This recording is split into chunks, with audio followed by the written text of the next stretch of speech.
Hello and welcome back, everybody, as we are going to get this fourth and final match underway. 2 matches already down. The third is a draw as we go into Route 66 now to see how it's going to fend up. We've already seen some quad DPS and some interesting gameplay earlier in match 1, also the typical GOATs. What we are going to see coming into this last match, who knows at this point, Blank? I think, you know, we just don't know anymore, really. To be honest with you, it's Route 66. This feels like the Narnia of Overwatch. To be honest with you, they go through the because you go through the wardrobe and just everything changes. It's like, oh, it's quad DPS now, and there's a strange man with hooves in the game as well as it's like, come on. I mean, if only we had the holiday skin here to have Mr. Junkrat with that hoof boot and in one of his legs for walking through the wardrobe. Let's see how it goes. I think, to be honest with you, on a more serious note, I do like the positioning from LGD right now. They have a lot going on. Eternal is absolutely a monster on this fire, and we saw him pop off last map, but BTRG are going to find the first pick. And they do have, again, that frontline position by Eternal. Gonna go down, though. Effort gonna get the pick, but here's that Widow play. We were talking a little bit about this in the break between matches, and we are definitely looking to see Effort beyond this Widowmaker, but already getting slightly outmatched in the back here by Secret. Secret being Secret being the Zenyatta player on the Widow now, so it's a nice that he has a little bit of an off pick there, but so far it looks like Big Time Regal Gaming are far more comfortable on these DPS than LGD are, which is why you will see some switches off. So Shocheng moves off onto the Genji, and you will see LGD, the rest of them, switching off as well. Secret probably going to go with the Zen as well. Yeah, they're going to have that dive-ish composition here. Gonna keep the Genji, though, by Shocheng. Again, interesting to see how they're going to play this. They're going to keep that triple support. But they're also going to have, again, you know, this 2-2-2 composition on the side of Big Time Real Gaming and how they're going to reply to it once they have this switch coming out by LGD, getting some early damage. Again, Shocheng looking for those shurikens in the back. Storm Arrow going to start deleting that shield on the front, hoping to get the pick here with that Discord Orb into the back line. Almost able to do so, wanting to pick off the monkey, but not finding the shots that they really need here. No, they will have the Dragon Strike though, which especially on Route 66 here through Big L's can actually provide a lot of coverage for the team. Effort popping off once again. Tenchium is good down. Looking for those shots now and getting a little bit aggressive in the back, but it's not going to matter. They've actually done very well. The triple kill, actually double. One of them is going to be by the D-Mech here, moving forward by Big Time Real Gaming. That just, again, consistent play. Here comes a ton of ultimates lined up. That is going to be almost an entire 6 stack of ults going forward. It's not bad at all. They've done well here. Unfortunately, as we did have a draw on that last map, the series has already gone over to LGD Gaming. It's 2-0 now, the best that Big Time Real Gaming can hope to get. It is one of these map differential points. They can hope to go 2-1 instead of letting LGD go 3-0. And they're going to now have that Shochen position on the high ground. And you're going to get a nice early double dragon kill coming out by MC here for Big Time Real Gaming, as they're just looking to really exploit the team on LGD right now. And again, as you said, too, it's going to be one of those things where we saw in match 1 where it's kind of just going to be a little bit of a free play for these teams. Yeah, it's just a fun one. You go to Route 66, it's a fun time. It's like taking the kids out to Disneyland, okay? You get to see all the cool different outfits that are in Overwatch, right? In this case, you get to see all the cool different DPS that are available. LGD going against the curve, though. They're like the evil kids over at Disneyland. They just don't want to go on any of the rides. And Big Team Real Game, they're having a good time. I'm glad for them. Primal Rage not going to be activated as well here for LGD, looking to force them back. And, you know, again, they're going to pan for gold, it looks like, here for a nice engage with that Dragon Blade on the high ground, getting one. Now going to try and get the second. Does manage to do so. And like to see some slick play with that deflect here to try and get some reflected damage as LGD managed to turn it around and starts to stabilize on this payload. Yeah, they've done a good job. They've done a good job. So, I mean, LGD Gaming, they come back in a big way. Now, Big Time Real Gaming, they have to make the switches off. They do get the McCree here, so they're going to try and escort him in to do the damage. Also means that Shocheng is going to have an even rougher of a time now on the Genji.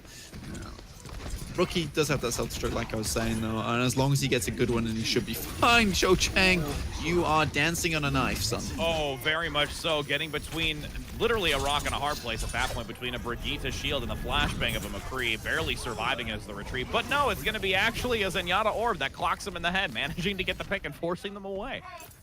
238, not bad. Time bank's pretty decent. They'll be coming his next fight with Sound Barrier, which I assume they will use to engage with. And then Rookie's probably going to use his self-destruct to remain on point for a little bit longer, because it will give him a total health pool of 1,200. That is if he gets the second remake off here. So going up already. But yeah, you got it. This Sound Barrier from Hoyo Chien has to be pretty much perfect. And they're going to try and do the best they can. The flashbang in the back. Ooh, almost getting picked off. Effort solo, but the sound barrier keeping him up barely with the self-destruct now as he's going to try and use the shield from the Brig, but sidesteps out of the way. Rookie getting the double, as that's just an unfortunate position for with no communication to the support. Just telling the Brig, stand still. Yeah, he's like, don't go anywhere. I need you to stay right there so I can dodge the self-destruct. But it's not going to be. Brigida's not got a big shield at the end of the day. So I mean, I don't know why he doesn't cancel the Deadeye, man. There's a button to cancel it. Like, you can't do that. No, I must follow through. No. I have to click. Yeah, I pressed free. It's high noon. I gotta stay. It's gotta be high noon for a minute now. All right? I mean, there's a cinematic with me in this specific map. I must follow through. And you're gonna see him try and jump down from the high ground too here. But again, they're gonna manage to withstand a lot of incoming damage. Self-destruct now on the side for BTRG in the back. Not gonna gain anything. The remake as well, as they just slowly but surely try to maneuver this forward. They're running the clock very well, though, I have to say, on the defensive side by LGD. Yeah, a minute now after that pretty convincing take on point A. Tanchio, he has this, a big Earth Shadow that is available to him. The D-Mech comes through. He's not taking any damage because it is all just being mitigated right now. Big Time Real Game just can't seem to get a break. No, they really can't. I mean, they had, like you said, that early momentum. They managed to just pressure forward, but LGD started to just maneuver. It really started to change once that triple kill came out by Rookie. They got the double with the self-destruct, the pressure, and now Shochang. Oh, okay. King of the hill right now. check out you fancy moves, huh? He's gonna have the graviton from the high ground. No one suspect the gravity from above. Seeing if they could get that long-range grab, that would be actually quite a sight to see with 15 seconds to go. Gonna start rotating back as they still maintain the high ground, though. In the supports in that high position might want to use it there just in case, as they do have only 5 seconds remaining. Devo in the front, gonna dodge it. Not gonna be able to get eaten as they're looking to pull so many up there. Will get the D-Mech as the self-destruct claims another. That is going to be now the advantage in favor of LGD. BTRG now just unfortunately going to have to try and scramble back onto the point. Trans, then it's going to be forced. Winston as well on the low ground, not going to have the primal range to sustain for any longer, as the Discord orb is going to cause him to take a massive amount of damage. Overtime ticking away, finally reaching the 87.27 meter marker in this second push. To be precise, and to be precise, you gotta hit those nice and easy jumps, as Shochang was just showing us there as he gets to the high ground. Actually, he managed to not only pin the Diva, but also Lucio. Probably the most two elusive characters to the Graviton in the game. So yeah, kudos to him. Well played. I'm gonna get a replay on that. Oh no, here we go. Stand still, Brigitte! Help me, please! Why you must be so selfish? If only that were the case. I must finish the high noon. I swear. I think he just about cancelled it towards the end. But well, Brigitte had other plans in mind. She must flail. I am Brigitte, so I must swing. Just compromising it, the whole thing. Just like, I swear, internal shenanigans among fellow teammates. As we're gonna now see that defensive position here, we're gonna see effort on the Widow. Not surprised here again. We've seen that Widow play on this first point very, very much with the quad DPS type of composition. Looking forward here, and I'm hoping to see that maybe effort's gonna try and get some retaliation here against Secret, because Secret did get a decent amount of shots onto effort. Yeah, he did actually. Secret not doing too bad at all. Surprisingly on the Widowmaker. I didn't expect it. Secret has a lot of secrets up his sleeve, it would seem, and one of them is the Widowmaker herself. Big Time Real Gaming though, I don't know. I think my main problem with Big Time Real Gaming for the entirety of this season is that I just haven't seen any standout players. But in that same light though, I haven't seen any like terrible plays either. So agreed. There are worse teams. Okay, so there are worse teams. And you're gonna see now the Tracer play as well coming out here by Chang here as well on the front. Gonna get that far play by Eternal, liking it. Gonna maybe get some early range damage. Secret playing real quick here to try and get that shot in the back line and just having to tuck heads to make sure that they're not going to get picked off on that payload. There is again that damage coming out in the back line as really, they're just going to look for that early pick. Once they get one, there it is. It's actually going to be Secret getting effort again. Oh, he is not happy about that. No, Secret's actually popping off as the Zen. I mean, he plays pretty well on the Zen as per usual, but now he's going high ground. Trying to duel out with MZ on the Pharah. Effort's pretty safe behind that shield for the time being. Shocheng goes over to that Genji. Oh, nice shot. Projectile to Hitman, as now they're going to get some aggression in the back. The Tracer by Eternal. Oh, the wave. You see, like both the characters are slump against the wall. Soldier 76 is trying to eat some of that good rock in the wall, dude. He's trying to get some breakfast. Oh well, there's some rock salt in there, maybe. There's some nice, maybe rock salt in there from these mountains. Soldier's so tough, he eats at a rock for breakfast, you know. Ooh, gonna get and he doesn't need milk with it. He needs just a handful of sand. Hey, I guess you die now. Aggression in the back here with it, going to get the pulse bomb onto the Reinhardt as we do trying to regroup again here with that hook. Not going to actually gain anything. Shochen doing a great job deflecting the hook as they change their composition, but you're also going to see that change with the Wrecking Ball now on the side of LGD. So a little bit of swap here and there for both sides, but the triple quad tank composition now with two supports by BTRG with a Dragon Blade going to come out to try and contest against it. Actually, the Dragon Blade cancels the Coalescence. Pretty clean, pretty nice. And Shocheng knows he has to switch off now versus his quad tank, so he just uses the Dragon Blade as soon as possible. And going to go on to the Doomfist. Gonna play the Doom.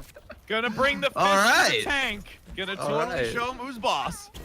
I'm kind of happy with the Doomfist, honestly, Rich, because it means that he can frontline now and basically bully the Reinhardt, bully the Hammond as he comes in the point.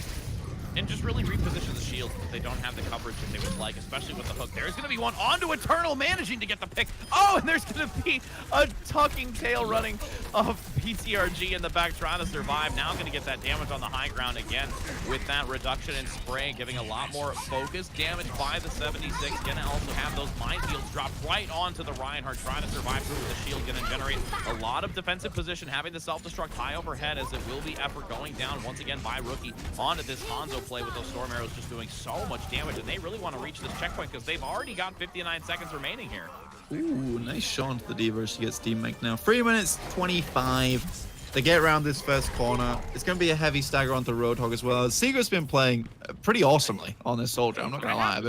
I've been pretty impressed.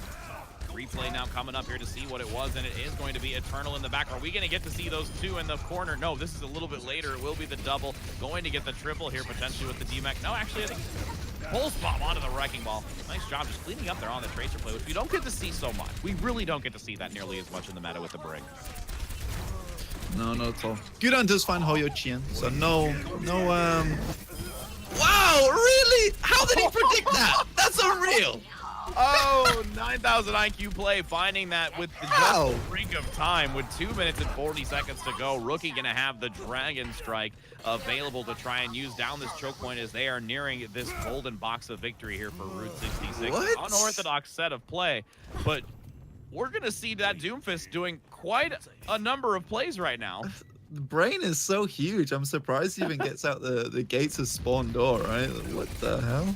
And now going to get the engage, just again, like you said, repositioning that Reinhardt shield on the front. A lot of damage going into the D.Va play as the Wrecking Ball now is going to use the pile drive to harass on the back as Coalescence tries to give a lot of healing to BTRG and sustain through it. As now they have a Doomfist of their own effort trying to bring the fist to the match, as it will be Shocheng getting taken down and starting to slow their momentum as it's 1 minute and 55 seconds still to go. Yeah, 1 minute and 55. They have time, right? And Ever, he's looking pretty good on this Doomfist at the moment. LGD Gaming, they make the complete swaps off now. Going to go over to more traditional free to move on here because they need, really, at the moment, Tanchio will need support from the Eternal and Brigitte to make sure that Effort doesn't bully him too much playing this front line. But if Effort does get cheeky, a little bit greedy, he will die to this composition. We're going to make the full rotation around the back right now. Hopefully catch them off guard on the high ground as you see them move on through. And they need to be careful again with the 4 ultimate economy here on the side of BTRG. There's the Earth Shatter knocking down one. There's going to be the follow by the Doofus and Meteor Strike coming out quickly in the back, but not going to gain anything. Wow. Nobody there responding very quickly, but not getting the right positioning on that as they do continue to maneuver forward. It will be BTRG getting the early pick here on a Secret, switching again back to that Zenyatta that we haven't seen just yet so far. Being those hit scan players' effort, just really trying to unload that fist cannon, doing a great job with a double coming out also by Reborn.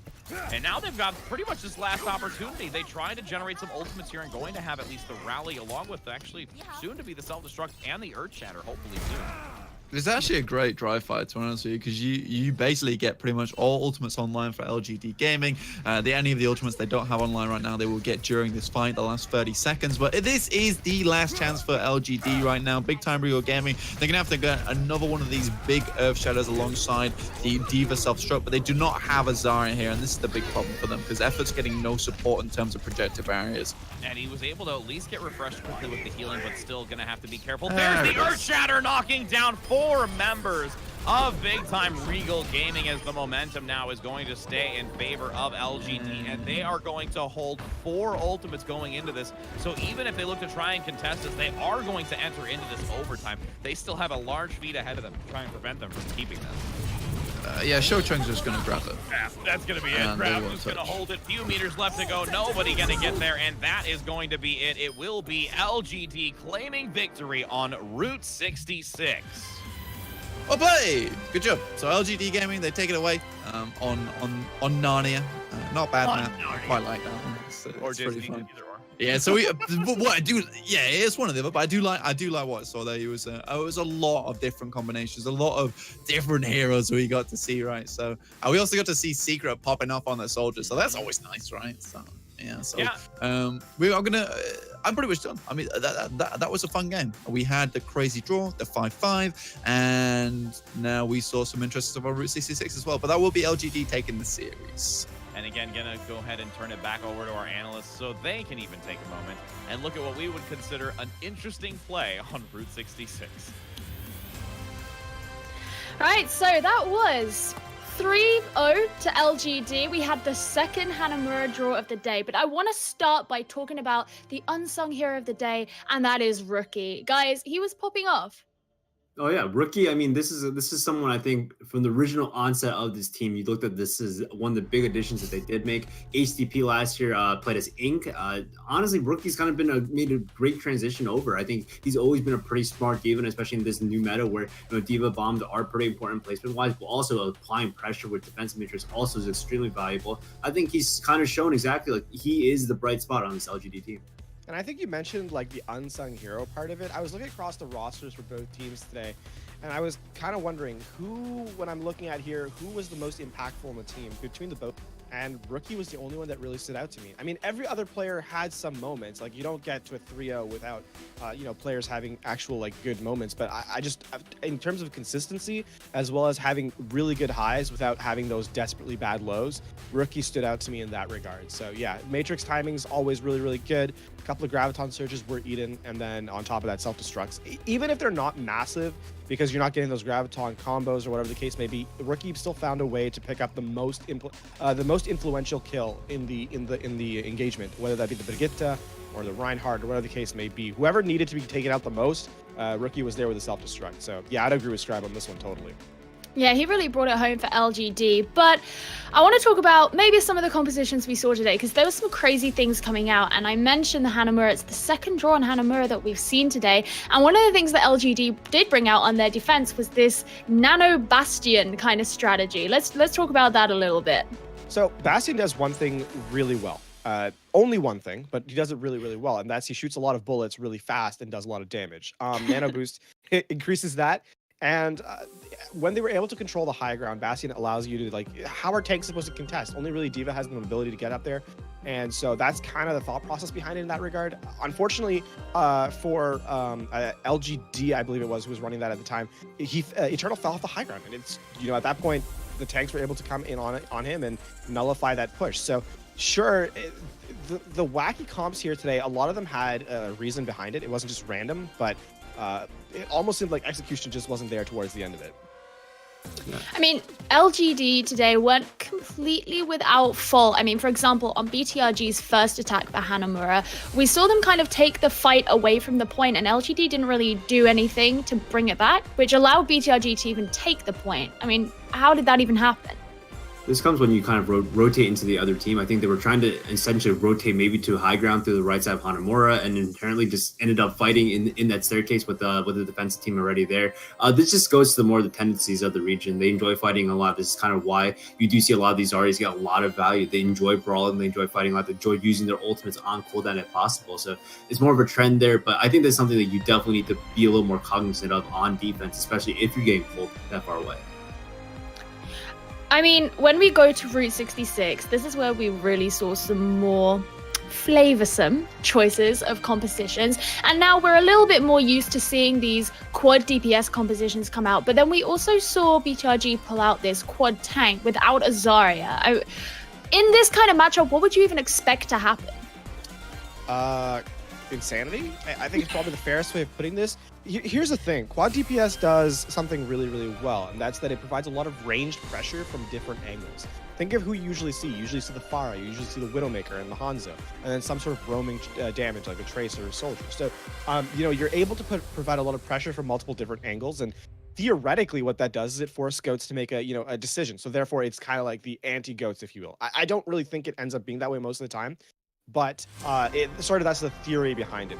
When you run that quad tank, though, you have a little bit more ability to sort of affect change on those DPS heroes, right? The Hog has the hook, and you're able to just sort of separate them out. But it almost feels like both teams were kind of unsure of what actually works well against quad DPS, and then they kind of just were running with something to see what stuck. It ended up being a little bit of a crazy end of the match, and then once you head to that second point, you go back to Goats because that's what you're comfortable with, that's what you know you're good at. And I feel like we haven't reached the point yet where quad DPS is actually viable. It looks like it's only, you know, a single map strat that teams are slowly starting to figure out how to play around. Yeah, I think building off of that, it actually should play up to more of the versatility of these teams, right? I think this is kind of the big thing coming in, is that I don't know if BTRG has the ability realistically to run a quad DPS like a strat. I think they're running right now, they're running 3 tanks. I think they're even not running one of their normal DPS players. So given this flexibility, I think this is why the Chinese region is so interesting, right? We're seeing a lot of these supports come out and with great hit scan, great snipers, right? And this adds a little bit more of a layer onto this Route 66, because what happens when you're a standard team and you play against someone from China, a team from China, where they're willing to bring out from every single role like a great hit scan mechanical ability. Well, ultimately, it was a great series, and both of these teams are already in playoffs anyway. Nonetheless, it was a fantastic confidence victory for LGD Gaming, but that will be all the games that we have for today. So thank you so much to my analysts, LaFon and Scry. We also had Knobi, Rapture, Blank, and Richrad, and also shout out to our producer Qbot, who was lastly replaced by Morai. So we've had 2 producers today. We've been very spoiled. But don't forget to join us tomorrow for the last day of Contenders China Week 5. We'll be starting at 4 a.m. EST, 9 a.m. GMT, and whatever other time zone you may be in. And it will be the last day of the regular season. So make sure you don't miss it, and we'll see you then.